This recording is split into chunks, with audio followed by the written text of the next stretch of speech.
خالق سے مانگنا سنت ہے، اگر دے تو رحمت ہے اور نہ دے تو حکمت ہے۔ مخلوق سے مانگنا ذلت ہے، اگر دے تو احسان ہے۔ جو اپنے آپ کو حقیر سمجھتا ہے، دشمن اسے کچل دیتا ہے۔ تنہائی برے ساتھی سے بہتر ہے۔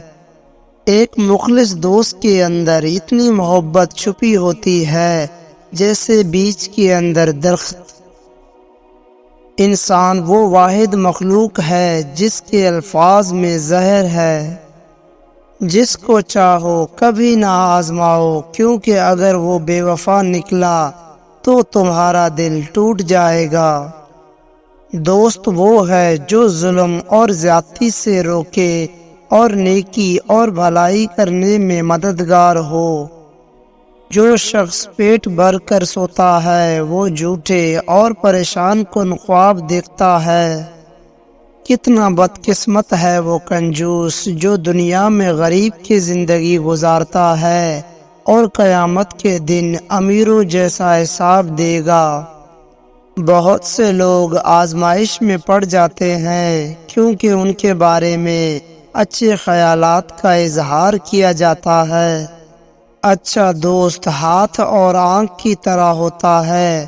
جب ہاتھ میں درد ہوتا ہے تو آنکھ روتی ہے، اور جب آنکھ روتی ہے تو ہاتھ آنسو پوچھ دیتا ہے۔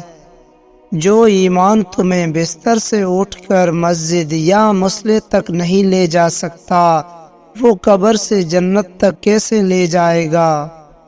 کائنات کی سب سے مہنگی چیز احساس ہے جو دنیا کے ہر انسان کے پاس نہیں۔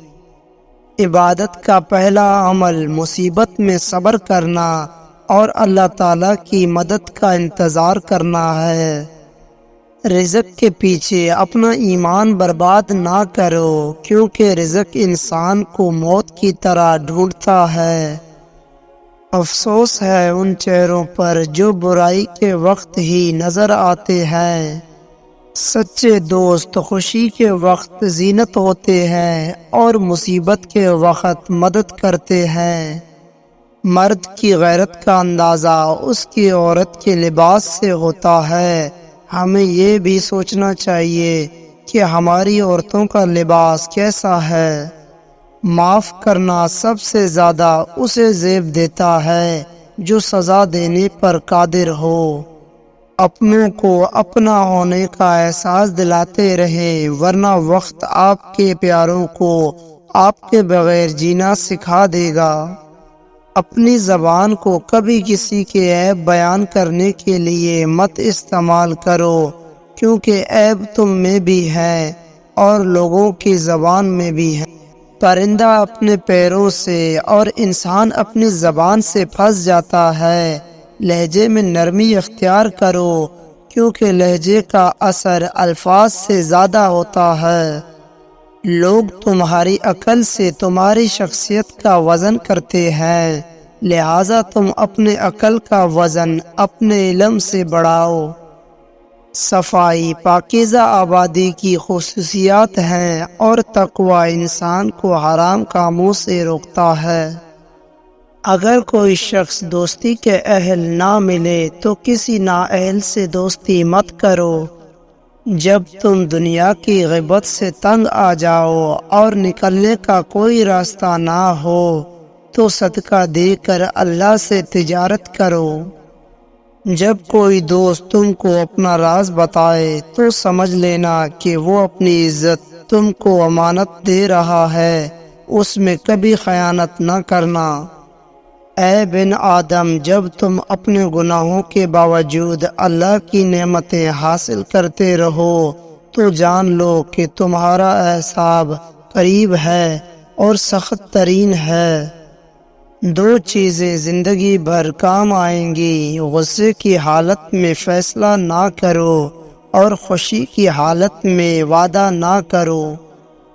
محتاجی اور غربت 6 چیزوں سے آتی ہے: جلدی جلدی نماز پڑھنے سے، کھڑے ہو کر پانی پینے سے، منہ سے چراغ بجھانے سے، آستین یا دامن سے منہ صاف کرنے سے، دانتوں سے ناخن توڑنے سے، اور فجر کی نماز کے بعد فوراً سونے سے۔ زندگی کے ہر موڑ پر صلح کرنا سیکھو، کیونکہ جھکنے سے زندگی ملتی ہے۔ تکبر مردہ کی پہچان ہے۔ اپنے رب کے سوائے کسی سے امید نہ رکھو، اور اپنے گناہ کے سوائے کسی چیز سے نہ ڈرو۔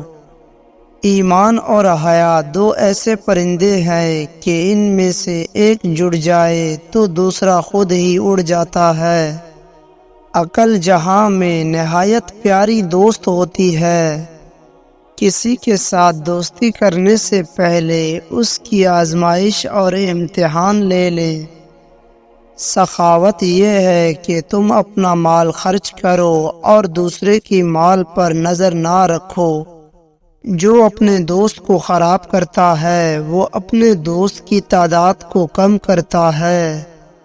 انسان کے آنسو اس وقت مقدس ہوتے ہیں وہ کسی اور کے درد اور تکلیف کو محسوس کرتے ہوئے نکلتے ہیں۔ احمق کا دوست ہمیشہ مصیبت میں رہتا ہے۔ برے دوست کوئلے کی طرح ہوتے ہیں، جب کوئلہ گرم ہوتا ہے تو ہاتھ جلاتا ہے، اور جب کوئلہ ٹھنڈا ہوتا ہے تو ہاتھ کالا کر دیتا ہے۔ زندگی کی اصل خوبصورتی یہ نہیں ہے کہ آپ خوش ہیں، بلکہ زندگی کی اصل خوبصورتی یہ ہے کہ دوسرے آپ کے ساتھ کتنے خوش ہیں۔ اس شخص کی دوستی پر اعتبار نہ کر جو اپنے اقرار کو پورا نہ کرتا ہو۔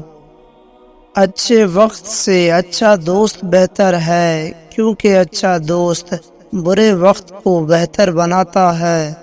اللہ تعالیٰ کی عبادت میں مشغول ہونا بڑی مفید تجارت ہے، اور اس کی رحمت کا طلبگار رہنا اعلی درجے کی کامیابی ہے۔ مذہبی لوگ اس شخص کی دوستی سے حسد نہیں کرتے جس کا مذہب صحیح نہیں ہے۔ عادات پر قابو پانا ایک بہترین فضائیت ہے۔ ایک دوسرے کے عمل کے برابر دوستی اور بھائی چارے کا کوئی مفاز نہیں ہے۔ جو حق کو چھوڑ کر عزت کی تلاش کرتا ہے وہ ذلیل ہوتا ہے، اور جو حق سے دشمنی کرتا ہے ذلت ہمیشہ کے لیے اس کا مقدر بن جاتی ہے۔